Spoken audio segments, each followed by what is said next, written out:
Hi class, good morning to all of you. जैसा कि आपको पता है कि हमने आपको कल एसएसटी में चैप्टर 3 में दो टॉपिक पढ़ाया था। पहले जिसमें था कि मेजर लैंड फॉर्म्स के बारे में मैंने आपको बताया था, और दूसरा था वर्क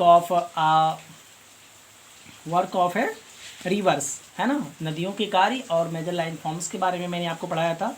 आज का हमारा जो टॉपिक है वो है वर्क ऑफ सी वेव्स, है ना, कि समुद्र की जो लहरें होती हैं, सी की जो लहरें होती हैं, तरंगे जो होती हैं, है ना, उनसे उठने वाली उनके क्या कार्य होते हैं, इसके बारे में आज हम पढ़ेंगे। तो आइए पढ़ते हैं। The erosion and deposition of the sea waves, यानी इरोजन का मतलब मैंने आपको बताया था कटाव होता है, डिपोजिशन मतलब जमाव, ठीक है ना, यानी कटाव और जमाव का। द सी वेव्स गिव, जो सी वेव होती हैं, समुद्र की जो तरंगे होती हैं, गिब्स देती हैं rise to the coastal landform, यानी कटाव और जमाव से जो है ना सी वेव्स जो होती हैं वो हमें एक कोस्टल लैंडफॉर्म्स देती हैं, एक कोस्टल लैंडफॉर्म्स का निर्माण करती हैं, यानी तटीय क्षेत्र का निर्माण करती हैं, कोई हमें प्रोवाइड करती है, देती हैं।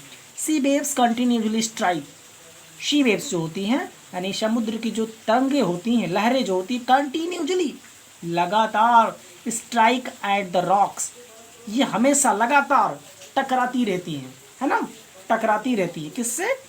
रॉक्स, चट्टानों से। एंड क्रैक्स डेवलप, और ये क्या कर देती है? तो उसमें दरारें पैदा कर देती हैं, ठीक है। यानी समुद्र की जो लहरें होती हैं, तरंगे जो होती हैं, वो कंटिन्यूसली लगातार टकराती रहती हैं रॉक से, और क्या कर देती है? दरारें पैदा कर देती हैं। Over time they become larger and wider, करा ओवर टाइम, लगातार, ओवर टाइम, हमेशा, दे बिकम, ये होती हैं, लार्जर यानी लंबी, एंड चौड़ी यानी लंबी और चौड़ी, है ना, दरारें पैदा कर देती हैं, बना देती हैं। 10 इस प्रकार से हॉलो यानी जो खोखला, 10 हॉलो लाइक केव्स, यानी वो इस प्रकार से वह खोखला एकदम, जहाँ पर सी वेव्स टकराती हैं उस प्लेस को क्या कर देती है? बिल्कुल एकदम खोखला बना देती है। देखिए जैसे ये पार्ट इसमें पिक्चर में आपको इमेज में दिख रहा है, यहाँ से सी वेव्स क्या रही, इस चट्टान पे टकरा रही हैं, और टकराने के बाद वो उस पार्ट को क्या कर दे रही है? एकदम हॉलो यानी खोखला बना देती हैं, है ना, उसमें दरारें पैदा कर देती हैं और उस प्लेस को खोखला बना देती है। कि चट्टानों के टकराने के बाद जो सी वेव्स हैं, इन प्लेसों को देखिए आप क्या कर दे रही है? एकदम केव के रूप में, एक गुफा के रूप में, है ना, बना देती हैं, एकदम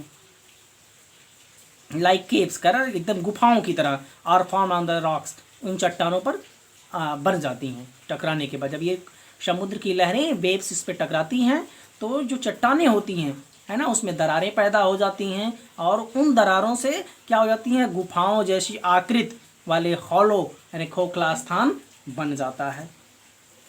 as these cavity became bigger and bigger, only the roof of the caves remain। देखिए कह रहा as this cavity, इन गुफाओं के, यानी गुहाओं के, कैविटीज में गुहाओं के, became bigger, ये होती हैं बड़ी, एंड बहुत बड़ी से बड़ी होती चली जाती हैं, है ना, ये जो गुफाएं होती हैं, ये दरारें जो होती है बड़ी से बड़ी होती चली जाती हैं।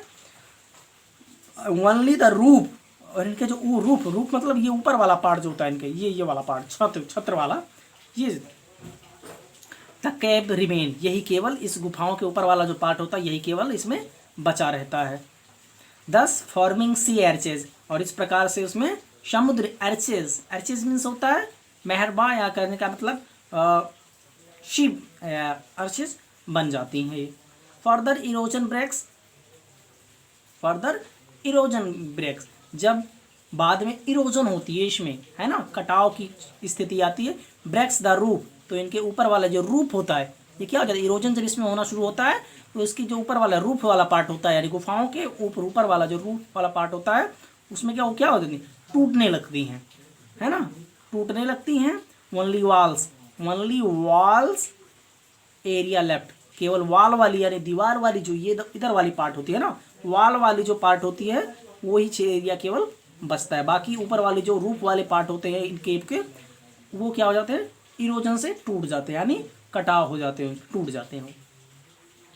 These walls like further features are called stacks, यानी इन वाल की जो विशेषताएं होती हैं और द फीचर्स जो होती हैं आर कॉल्ड, उन्हें कहा जाता है स्टैक, है ना। क्या कहा जाता है? स्टैक यानी ढेर। The steepy rocks coast, the steepy rocky coast, जो स्टीपी रॉक्स होते हैं ना, स्टीपी रॉक्स जो कॉस्ट होते हैं, बोला है द स्टीपी रॉक्स कॉस्ट, यानी जो खाड़ियों वाली, खाड़ी इसे बोलते खाड़ी, है ना, स्टीपी रॉक्स यानी खाड़ी वाले जो cost raising of the almost vertically, ये हमेशा क्या होते हैं? वर्टिकली होते हैं ऊपर से, है ना, वर्टिकली होते हैं। She water is called sea cliff, और जिस यानी वर्टिकली अबव यानी ऊपर से जो इसकी सी वाटर जो होते हैं आते हैं, उसे कहा जाता है she Cliff. The she waves deposit, she wave यानी समुद्र की लहरें जो होती हैं डिपोजिट करती हैं सेडिमेंट और साधन along the source forming beaches, यानी along द चारों तरफ से सोर्स फॉर्मिंग बीचेज, जो समुद्री तटीय है ना प्लेस होते हैं उसके चारों तरफ से में क्या डिपोजिट करती हैं? सेडिमेंट यानी अवसादन। ठीक, ये था वर्क्स ऑफ सी वेव्स। अब हम पढ़ेंगे वर्क ऑफ आइस, है ना। आइस जो होते हैं उनके क्या कार्य होते हैं? ठीक, आइए देखिए। Glaciers are rivers of ice, glacier जो होता है यानी हिमनाद जो होता है, ये होता है rivers of ice which to erode the landscape by the bulldozing swell the stones to the expose the solid rocks below. कह रहा ग्लेशियर आर, ग्लेशियर होते हैं यानी हिमनाद होते हैं, रिवर्स नदियों की, ऑफ आइस यानी नदियों में जो जमा होता है आइस यानी बर्फ के रूप में, विच टू इरोड जो कि घिसे हुए होते हैं, द लैंडस्केप के द्वारा, बाय लैंडस्केप में, बाय बुलडोजिंग यानी बुलडोजिंग के द्वारा, स्वैल मिट्टी में, एंड स्टोन्स और पत्थरों या चट्टानों के रूप में, टू एक्सपोज जो कि उजागर होते हैं, द सॉलिड रॉक्स के रूप में, यानी सॉलिड रॉक्स वेलो, इसके नीचे जो सॉलिड रॉक यानी कठोर जो चट्टानें होती हैं उसके नीचे।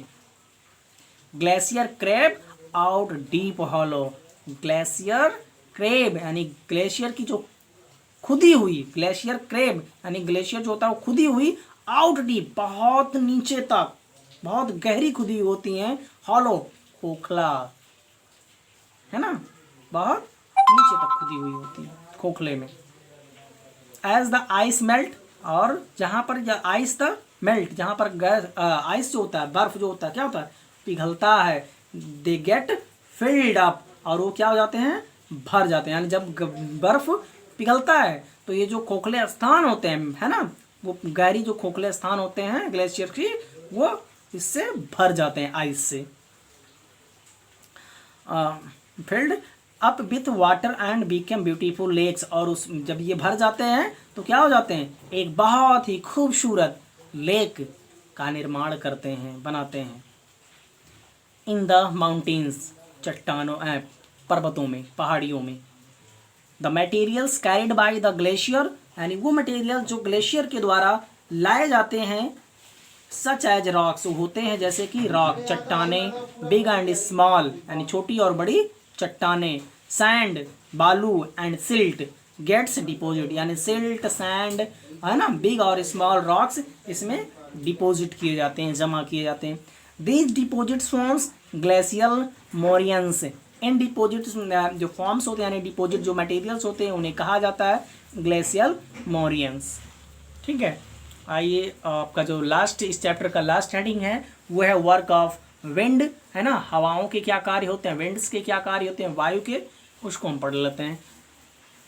लिखा है have you ever visit a desert, क्या आपने कभी किसी रेगिस्तान यानी डेजर्ट में का गए हैं, यात्रा की है कभी आपने? Try to collect some picture of sand dunes, और आपने कोशिश किया कुछ पिक्चर सैंड ड्यून्स की, कुछ पिक्चर इकट्ठा करने की। An active agent of erosion and deposition in the deserts is wind, देखिए जो एजेंट होते हैं इरोजन और डिपोजिशन के, है ना, बहाव, कटाव और जमाव के, ठीक है ना, इरोजन और डिपोजिशन के जो एजेंट होते हैं डेजर्ट में वो होती है विंड। यानी हवा।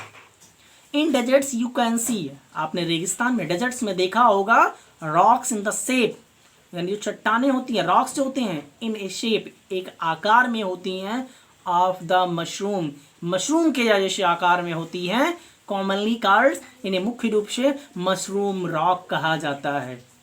विंड्स इरोड, यानी विंड्स इरोड, वायु यानी हवाएं इरोड से द लोअर सेक्शन, इसके जो निचला वाला पार्ट होता है, सेक्शन जो होता है, उसको ये घिस देती हैं, of the rocks more than the upper part, है ना, यानी रॉक्स के जो ऊपर वाला पार्ट होता है और जो नीचे वाला पार्ट होता है उसको क्या कर देती हैं, घिस देती हैं। देयरफॉर, इसलिए सच रॉक्स हैव नैरोज बेस, इसलिए इन प्रकार के जो रॉक्स होते हैं उनके पास एक संकरी नैरोज बेस होता है, एंड वाइडर टॉप, और चौड़ी, यानी उसके ऊपर वाला जो पार्ट होता है वो चौड़ी वाइडर होती हैं। व्हेन द विंड्स ब्लो, जब हवाएं चलती हैं, it's lift the transported sand, तो ये अपने साथ, है ना, सैंड को यानी बालू को, रेत को अपने साथ ले जाती हैं, from one place to another, एक स्थान से दूसरे स्थान पर। व्हेन इट स्टॉप्स ब्लोइंग, जब वायु यानी जब हवाएं चलना बंद होती हैं, है ना, स्टॉप्स ब्लोइंग, जब हवाएं चलना बंद होती हैं, द सैंड फॉल्स, तो ये जो सैंड होते हैं इनके साथ जोड़कर आते हैं, चलते हैं, वो क्या कहते हैं, पूरी फैल जाते हैं, एंड गेट्स डिपॉजिट इन ए लो हिल, और ये जो नीचे यानी पहाड़ियों के नीचे डिपॉजिट होते जाते हैं, यानी जमे हो जाते हैं, फैल जाते हैं, लाइक स्ट्रक्चर, जैसे एक स्ट्रक्चर के रूप में, है ना, एक आकार में। These are called sand dunes, इसे ही कहा जाता है sand dunes. When the grains of sand, यानी जो है सैंड के जो बालू के रेत जो होते हैं, ग्रेन्स जो होते हैं, और वेरी फाइन एंड लाइट, जब ये बहुत ही अच्छे और हल्के होते हैं, है ना, the winds can carry it over very long distance, तो इसे हवाएं अपने साथ बहुत लंबी दूरी तक ले जाती हैं। When such sand is deposition in large area, when such, जब ये सैंड डिपोजिट हो जाती हैं एक बहुत बड़े क्षेत्र में, इट इज कॉल्ड लूज, तो इसे कहा जाता है लूज यानी loess. Large deposition of loose is found in China, सबसे लंबी डिपोजिशन लूज पाया जाता है चाइना में।